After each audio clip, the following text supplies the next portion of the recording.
राधा स्वामी दाता दयाल की दया, राधा स्वामी सहाय, राधा स्वामी। आप जितने आए हो सबका आगे विनती है, जितनी देर सत्संग हो वाणी हो उतनी देर आप शांति से सुनते रहे। परम संत हजूर ताराचंद जी महाराज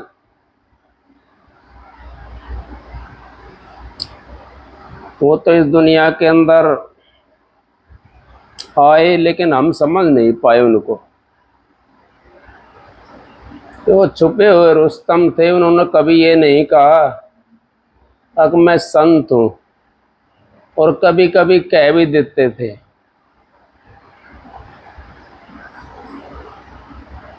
वो तो छुपे हुए रुस्तम, अगर उनको हम समझ लेते तो हमें भजन करने की भी जरूरत नहीं थी, क्योंकि संत को समझना ही तो भजन है। संतों को जो समझ लेता है एक क्षण के अंदर 84 कट जाती है, एक पल के अंदर 84 कट जाती है। कहते तो हम बहुत कुछ हैं लेकिन हम समझ नहीं पाते। क्यों नहीं समझ पाते? अब कहना कि मोर होता है, करना कुछ और होता है। तो हम जो कह दिया अगर उसको हमने कर लिया तो हमारी 84 कट जाएगी, और जो कहते हैं हम वो करते नहीं। तो कबीर साहब ने तो स्पष्ट लफ्जों में कह दिया है, कहते हैं करते नहीं मुंह के बड़े लवार, काला मुखड़ा होएगा साईं के दरबार। अब उसका काला मुखड़ा हो जाता है क्योंकि मार उसको लगती है जो जानकार होता है। अनजान को तो यूं कहते हैं कि भाई कोई बात ना, इसने तो पता ही नहीं था, और कोई गलती होगी कोई बात नहीं है। और जो जानकार होता है और वो जान पूछ करके गलती करता है तो उसको डबल मार लगती है। मैंने महाराज जी की मिसाल सुनी थी। एक भाई नो कहता था अब मैं तो गुरु का वचन मानता हूँ, गुरु का वचन मानता हूँ, बाकी संगत के अंदर कोई वचन नहीं मानता था। संगत का कोई वचन कहती संगत तो उस वचन को नहीं मानता था वो। तो सब शिकायत करते थे महाराज जी से आकर के, अगर महाराज जी फलाना आदमी यूं कहता है मैं तुम्हारी नहीं मानूं, मैं तो गुरु की मानूंगा। गुरु के पास में शिकायत पहुंच गई। उन्होंने बोला है भाई तू संगत की क्यों नहीं मानता? अगर मैं संगत का गुलाम नहीं हूं, मैं तो आपका गुलाम हूं। तो बोला अच्छा भाई तू मेरा गुलाम है तो एक काम कर, तो जंगल में चला जा और सूखी लकड़ी उठा करके चिता बना करके, तू मेरा हुक्म मानता है ना? अगर जी हाँ मानता हूं। अगर लकड़ी उठा करके चिता बना करके उसमें जड़ के बैठ करके जड़ जाना, पर जाना। अब वो चला तो गया, क्योंकि आंख खाने की कुछ और होती है, दिखाने की कुछ और होती है। ये आंखें तो है, इससे संसार को देखते हैं। इन आंखों से माँ को देखते हैं, इन्हीं आंखों से बेटी को देखते हैं, इन्हीं आंखों से बहन को देखते हैं, इन्हीं आंखों से स्त्री को देखते हैं। लेकिन नजरिया अलग अलग होता है। उसने सोचा यहाँ तो तेरी बेइज्जती होगी अगर गुरु का वचन नहीं मानना तो, लेकिन गुरु ने अच्छा नहीं करा, मेरे को जड़ के मरने की हुक्म दे दिया उन्होंने। वो अपने मन में सोचता हुआ जा रहा और पीछा ना देख ले गुरु ये भी किसी ने भेज दे। अब वो चिता चढ़ ली उसने, जंगल के अंदर चिता चढ़ ली और उसके अंदर बैठने के लिए तैयार होया। इतनी देर में चोर आ गए, वो राजा के दरबार में चोरी कर करके ले आए थे। वो कहने लगे भाई तू क्या बात है, अब तूने चिता लगा रखी है लेकिन तेरा भय अंदर बढ़ा हुआ है, तू जलता भी नहीं इसके अंदर। नु बोला मेरा गुरु का हुक्म था, अकबर जाके जड़ के मर जाना। नु बोला गुरु का हुक्म था। चोर भी समझते हैं, ऐसी बात नहीं है कि नहीं समझते। चोर समझते हैं लेकिन मजबूर होते हैं वो। कोई हाल मस्त, कोई माल मस्त, कोई अल मस्त है जुए में। जब खुद मस्ती आ जाती है तो सारी डाल दी कुएं में। जब तक इस जीव को खुद को मस्ती नहीं आएगी ना, जब तक हम कुछ भी करते रहें, वो कुएं के अंदर नहीं डाल सकते। कुएं में तभी डाली जाएगी जब अपने गुरु के ऊपर हम लो लगा लेंगे, गुरु का ध्यान भजन करेंगे, गुरु पर विश्वास करेंगे, तो सारी चीज कुएं के अंदर डाल दी जाएंगे। फिर एक गुरु फकत दिखाई देगा हमारा खड़े। तो नु बोले भाई गुरु का हुक्म है। चोर कहने लगे ये गुरु का हुक्म तो भाई तू मारे को दे दे। और भाई ये जो था माल है कितना सारा, हम तो उसमें राजा का दरबार में चोरी करके ले आए। वो माल उसने ले लिया। वो इतना माल को इकट्ठा भी नहीं कर पाया। उनके पीछे पुलिस लग रही थी राजा की। अब वो तो जड़ के चले गया। वो चोर के लिए तो उसको विमान आ गया। गुरु का हुक्म था ना, तो जो जड़ के मरेगा उसके लिए विमान आएगा। वो चोर के लिए विमान आ गया। वो चोर के नहीं आया था, आया तो सत्संगी के लिए था वो।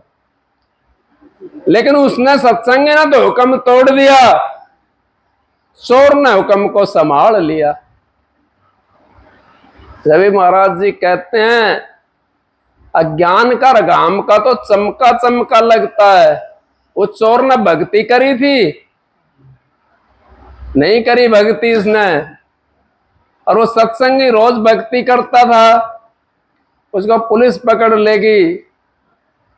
न बोला महाराज मैं तो चोर नहीं हूं, चोर तो सीता के अंदर जड़ के मर गया।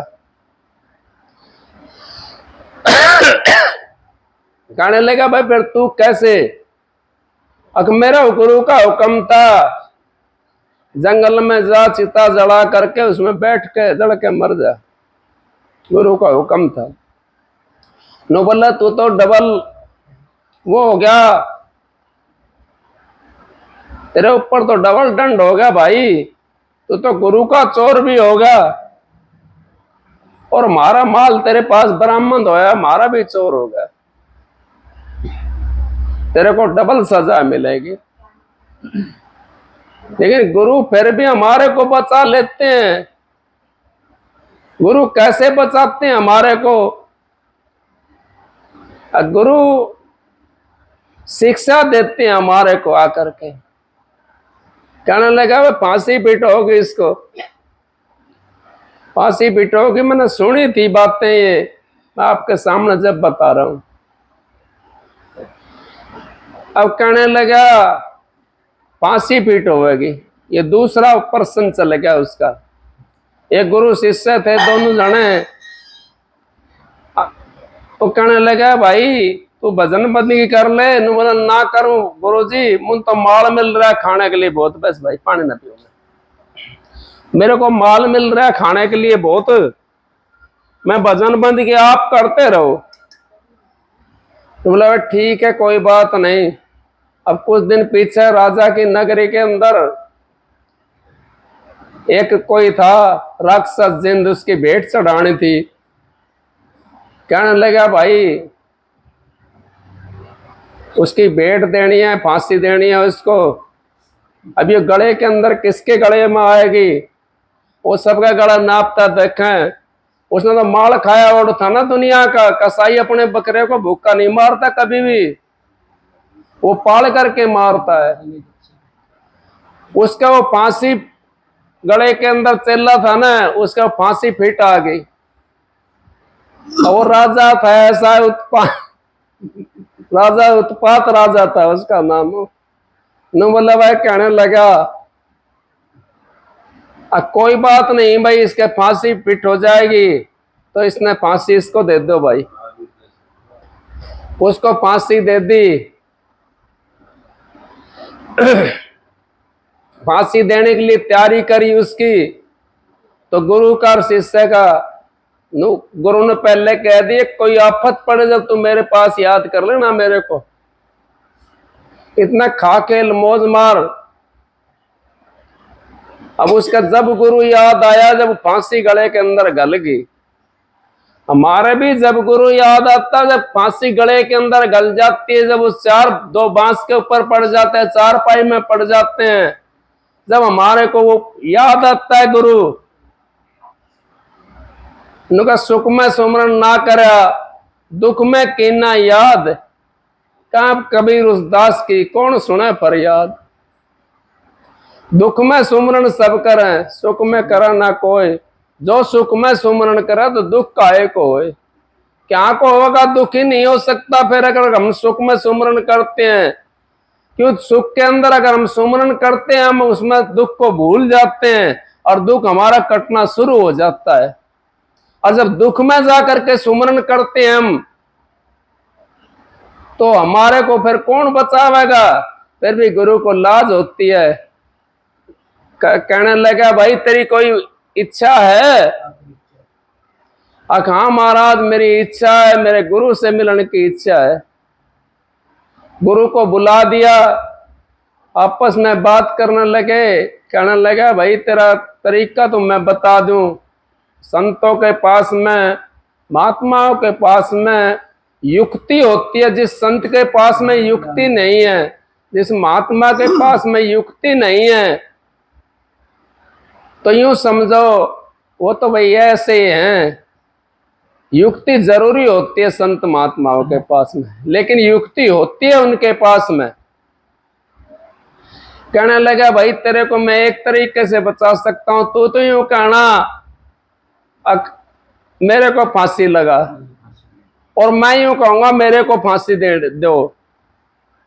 अब दोनों बतला लिए। कहने लगा भाई महाराज जल्दी करो, इसको उतारो फांसी से। गुरु कहने लगा और मेरे को फांसी लगाओ।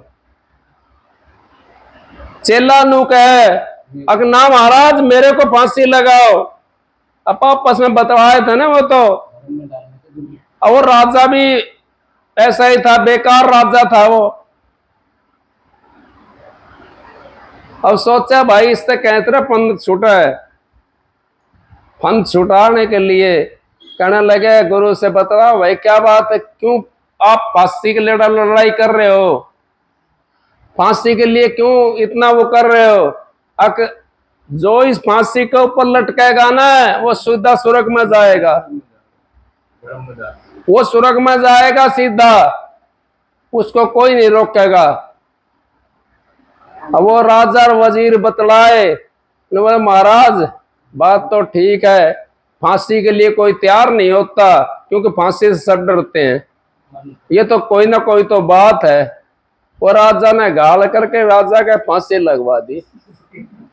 वो गुरु अपने शिष्य को निकाल लाया वहां से, तो इस मन के फांसी घाल दो, इसका ऐसी फांसी घाल दो अकिए कति चुपचाप रहे। मन मेरा मसकरा कहूं तो माने रोस, जिस मार्ग साहिब चले मिले ताई चले ना कोस। किस मन का इतना वो बांध दो कि मन मुड़ करके खड़ा हो जा, सीधा फांसी के लिए तैयार हो जा। जब ये काम करेगा इतने काम नहीं कर सकता।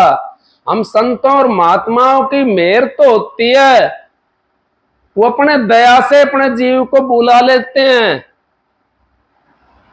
उनके पास में वो युक्ति होती है। जो संत महात्मा कामी है तो एक कोडी का नहीं, क्रोधी है तो एक कोडी का नहीं, मोह के अंदर बैठा फंसा तो एक कोडी का नहीं, लोभ के अंदर बैठा फंसा तो एक कोडी का नहीं। कामी क्रोधी लालची इनसे ना भक्ति होए, भक्ति करे कोई सूरमा जात वर्ण कुल खोए। कामी क्रोधी से भक्ति होगी फिर गुरु कैसे बनेगा। वो मोह के अंदर फंसे बैठा तो गुरु कैसे बनेगा। गुरु रास्ता और है और संसार का रास्ता और है।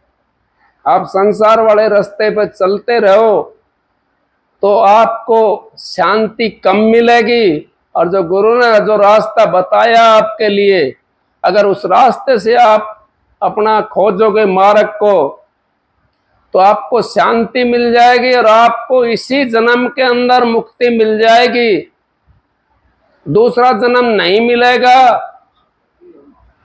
क्योंकि इसी जन्म के अंदर मुक्ति हमारे को विचारों की तो है। विचार अगर हमारे बढ़िया हो गए, विचार अगर हमारे बदल गए, विचारों को हमने शुद्ध कर लिया, तो शरीर सारा ही तो शुद्ध हो गया, फिर इसमें खोट कहां रह गया। जब विचार हमारा शुद्ध हो गया तो शरीर सारा शुद्ध हो जाएगा। इस शुद्धि से हमारे को शांति मिलेगी, शांति से परमात्मा मिल जाएगा। ओम शांति वाले नहीं कहते हैं ओम शांति ओम शांति, वो भी बाहर बल्ब चाहते हैं, फिर अंतर में प्रकट हो जाता है वो। तो ये बाहर की शांति जब तक आप लोगों के अंदर नहीं आएगी, अंतर की शांति भी आपको नहीं मिल सकती। वो अंतर की शांति के लिए हमने अपना काम करना है। थोड़ा ऊपर उठा ले इसको वहां से था यार। जब तक हमारे को वो शांति नहीं मिलेगी, हमारे को वो चीज नहीं मिल सकती, क्योंकि वही चीज हमने चाहिए है, उसे के लिए हम इस संसार के अंदर आए हैं। शांति जब हमारे पास प्रकट हो जाएगी, हमारा भजन बढ़ना शुरू हो जाएगा। भजन बढ़ना शुरू होगा तो फिर हमारे को उस रास्ता मिल जाएगा, क्योंकि रास्ता का जब जिस चीज का हम सुमरण करते हैं, जिस चीज का ज्यादा सुमरण करते हैं हम, वही चीज हमारी प्रकट हो जाती है। और जिस चीज को हम सुमरण नहीं करते, वो चीज भी प्रकट हो जाती है कई दफा तो, क्योंकि मेरे पास तो होती है। इस करके मैं आपको बताता हूं। आपने सपने में नहीं देखा होगा, आपने कभी उसका ख्याल भी नहीं करा होगा, और वो चीज सामने आकर के खड़ी हो जाती है। तो वो क्या चीज है? वो हमारा पिछला कर्म, वो हमारा पिछला कर्म है जो सामने आ खड़ा हो जाता है। अब का तो हमने कुछ करा नहीं, तो फिर कहां से आ गया वो कर्म? वो पिछला कर्म हमारे सामने आ खड़ा होगा, और उसके अनुसार जीव गिर भी जाता है, और उसके अनुसार जीव चढ़ भी जाता है। किसी को देवी देवताओं की मूर्ति दिखाने लग जाते हैं सामने, देवी देवता खड़े होकर के झाला देने लग जाते हैं, बुलाने लग जाते हैं। किसी को वैसा देखने लग जाता है जो कभी सपने में नहीं सोचा। तो फिर वो चीजें हमारी क्या है? प्रारब्ध, हमारा पिछला कर्म। पिछला कर्म जब हमारा सामने आता है तो हमारे को वो चीज सामने आ जाती है। उस कर्म को दगाने के लिए मोटा जो बंधन है हमारा, वो गुरु से, गुरु की भक्ति से, गुरु पे विश्वास करके, और वो काटने हैं। ये मोटे बंधन बाहर वाले हैं, जो इस शरीर के बाहर के बंधन। मोटे बंधन जगत के, जगत का, ये जगत के अंदर पसारा है। गुरु भक्ति से काट, जिनने बंधन चित्त के कटे नाम प्रताप। जब आप नाम का सुमरण करोगे तो जीना, जीना कौन सा? बारीक, उसने कहे जीना, जो बारीक बंधन है, जो मन के चारों तरफ घूमे हुए हैं। और जीना मोटा जब लग जाए नहीं तो जीना कैसे जाए? भवसागर के नाव में फिर गोता खाए। जब तक हमारा मोटा नहीं कटेगा ना, हमने नाम ले लिया, गुरु से सने ही नहीं है, उस नाम से सने ही नहीं है, तो नाम क्या हमारी मदद कर देगा? नहीं कर पाएगा मदद। वो मदद तब करेगा जब हम उससे सने करेंगे, उससे प्यार करेंगे, तो हमारी मदद करनी शुरू कर देगा। नाम हमारी तब मदद करेगा। नाम ला करके आड़े के अंदर रख लिया, 250-300-400 आदमी ने हमारे गांव में नाम लिया था। क्या 400 आदमी हैं? और सबने पता सत्संग होता है, किसने नहीं पता? सबने पता है। और महाराज जी यूं भी कहते थे, सेवा को जो पैसा को जो खाता है ना, वो कोडी कंगला हो जाता है। और फिर भी कोई सेवा का पैसा खाता है तो फिर उसने गुरु की सहन को कहां समझा, गुरु के वचन को कहां माना, गुरु के वचन को नहीं माना। भक्ति कैसे करेगा वो? सेवा का पैसा खाने वाला भक्ति नहीं कर सकता। भक्ति कोई सूरमा करता है। सेवा का पैसा कौन? आप लोग आते हो मेरे पास में, मैं तो कहता हूं पैसे आप ना चढ़ाया करो, और चढ़ाते हो तो मेरा कोई लोभ नहीं है, मेरा कोई लालच नहीं है, ना मेरे को पैसे की जरूरत है। जो तुम देते हो उसको मैं तो आश्रम में पहुंचाता हूं, आश्रम में करता हूं मैं उसको, मैं अपने तन के लिए यूजिंग नहीं करता, ना तुम्हारे को उसकी चाय भी पिलाता, तुम्हारे को भी चाय नहीं पिलाता। क्यों? महाराज जी यूं कहता था, मैं अपनी संगत को शेर बनाने के लिए आया हूं। तुम्हारा कैसा कैसा पैसा होता है, तुम्हारे कौन सी आस्था का पैसा होता है, वो तुम्हारा आश्रम में जाएगा तो वो काम करेगा आश्रम में। उस पैसे को अगर मैं खा लेता हूं तो मैं कोडी कंगला हो जाऊंगा, मैंने अपना जीवन खराब करना है?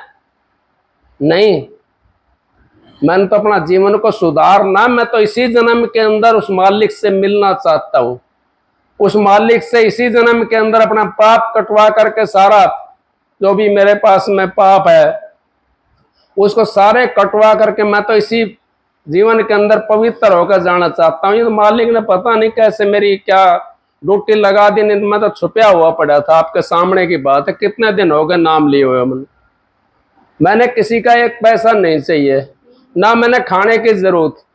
मालिक ने मेरे को बतेरा दे दिया पहले ही। सतगुरु महाराज नू कहता था, परम संत हजूर ताराचंद जी, जो शिष्य को रोटी नहीं दे सकता दो, वो मुक्ति कैसे दे देगा? हमने तो उनका वचन माना, हमारे को सबसे पहले रोटी मिली है, रोटी के लिए हमने नहीं जाना पड़े कहीं भी, सबसे पहले रोटी मुहैया कराई महाराज जी ने हमारे लिए। फिर हम क्यों पैसे खाएंगे? पैसे नहीं खा सकते हम। और तुम दो या ना दो पैसे, मेरे को जरूरत नहीं है। तुम देते हो तो मेरे को तो इतना है, अब कुली वाला मिल जाता है, मैं तुम्हारा पैसा यहाँ तक खा करके वहां देता हूँ, उसमें जैसे उस गाड़ी का माल तार कर उस गाड़ी में चढ़ा दिया, जो चवन्नी अठन्नी मिलती है वो मेरे को मिल जाती है। मेरे को ना चाहिए कुछ भी। मैं तो अपने मालिक से ये विनती करता हूँ, मालिक मेरा हाथ यूं मत करवाना किसी के सामने, बस यही विनती करता हूँ। मैं तो ये कहता हूँ मेरा हाथ यूं करके रखना, किसी को देऊं लेऊं ना किसी से, मेरा तो यही होता है। आप सत्संग के अंदर आते हो, बड़ी अच्छी बात, आपको घर बैठे सत्संग मिल रहा है, और आप जाया करो सत्संग में, दूसरे का सत्संग में देखो सही, जा करके आपने पता पड़ जाएगा सत्संग कहां पर है। सारे गोज की तरफ देखते हैं, मैं किसी गोज की तरफ नहीं देखा, और ना मेरे महाराज जी ने देखा गोज की तरफ।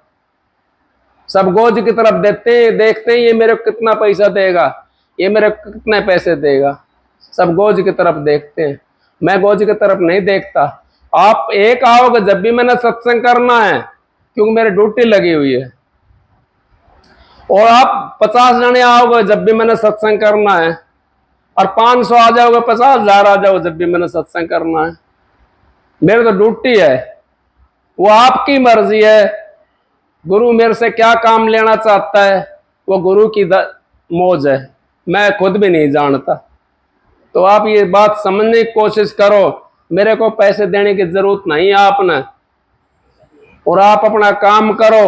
आप खाली शिक्षा को लो, जो आप यहाँ पे आते हो उस शिक्षा को ग्रहण करो, और उस लाइन के ऊपर चल करके देखो, आपको शांति ना मिले फिर मेरे से कहना, आपको शांति मिलेगी उस लाइन के ऊपर चलोगे तो आप।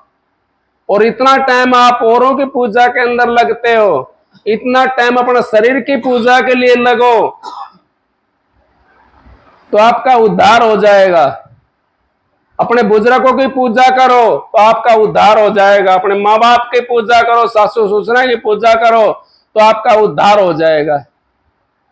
लेकिन हम तो दूसरे उसमें लगे रहते हैं। इस करके हमने तो संतों का सहारा लेकर के अपने भजन बंदगी करनी है, मालिक से विनती करनी है। अगर मालिक मेरे को अगर जगत में भेजे तो आप सामने खड़े रहना। भाई ने शब्द गाया था ना, अगर जब मैं सतगुरु तेरे चरणों की धूली अगर मुझे मिल जाए, तो इसी करके संसार के अंदर वो धूली यहां नहीं मिलती है, वो यहां नहीं है धूली। यहां तो क्या है, यहां तो देहधारी धूली है। इससे उद्धार तो इससे भी हो जाता है, कोई विश्वास कर लेता है तो। क्योंकि हम अपने बुजुर्ग के सामने झुकते हैं, जा करके अपने बड़े के सामने झुकते हैं, तो हमारा जितना पाप होता है ना वो सारा नीचे पड़ जाता है।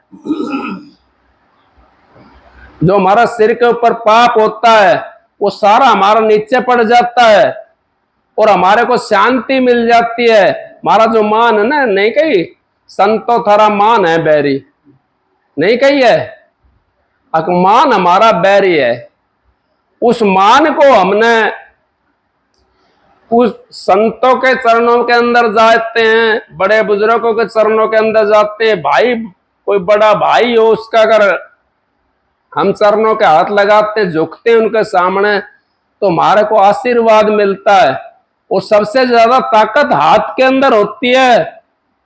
कई आदमी दूर से ऐसे करते हैं, नहीं, ये भी मैं बताता हूं। महाराज जी ने कहते थे, मैंने सुनी थी महाराज जी की बात। उस टाइम में 10-12 लाख सत्संगी थे अपने, तो महाराज जी यूं कहने लगे, भाई जब तक हाथ नहीं धरा जाता तो उद्धार नहीं होता। और फिर महाराज जी कहने लगे, 10-12 लाख सत्संगी हैं, कोई भी ऐसा नहीं है जिसके सिर पर हाथ नहीं धरा, और जिसके सिर पर हाथ नहीं धरा तो उसका जैसा निर्भाग भी कोई नहीं। तो हाथ के अंदर ताकत होती है, सारी जो ताकत होती है वो हाथ के अंदर होती है, आशीर्वाद हाथ के अंदर होता है। संत महात्मा बुजुर्ग, हमारे सासू ससुरे, हमारे माँ बाप, अगर उनका आशीर्वाद हमने लेना शुरू कर दिया तो हमारा तो शांति मिलनी शुरू हो जाएगी। हमारे यही चीज तो हमने चाहिए, और क्या चाहिए हमने। इस करके संत महात्मा हमारे को संसार से काढ़ लेते हैं, क्योंकि वो अपनी यहाँ पे भाषा बोलते हैं, उस भाषा को सुनते हैं हम और उस पर अमल करते हैं तो अपने घर चले जाते हैं। तो इस करके संतों ने, महात्माओं ने 84 से निकलने का ये सबसे आसान तरीका बताया हमारे को। घर में रहो, कमा के खाओ, पर त्रिया पर धन से ने न लगाओ। फिर परत्रिया माता समझो, परधन धूल समान। इतने में हरी नहीं मिला, तुलसीदास जमानक में जमानती हूं, अगर इतने में परमात्मा के आपको दर्शन नहीं हुआ तो। लेकिन वो परमात्मा के दर्शन संतों में आई, और संत राम में अंतर नहीं। ना कही तुल साहब ने, गुरु गोविंद दो खड़े काके लागू पाए, बलिहारी गुरु आपने जो गोविंद दिए मिलाए। मैं तो बलिहारी तो गुरु की हूं, गुरु के बिना कौन बताओ गोविंद है कि नहीं है, गुरु के बिना नहीं बता सकता। तो सत्संग की आधी घड़ी तब के बरस हजार, फिर भी नहीं बराबरी संतन क्यों विचार। आप सबको राधा स्वामी एक सबक सुना।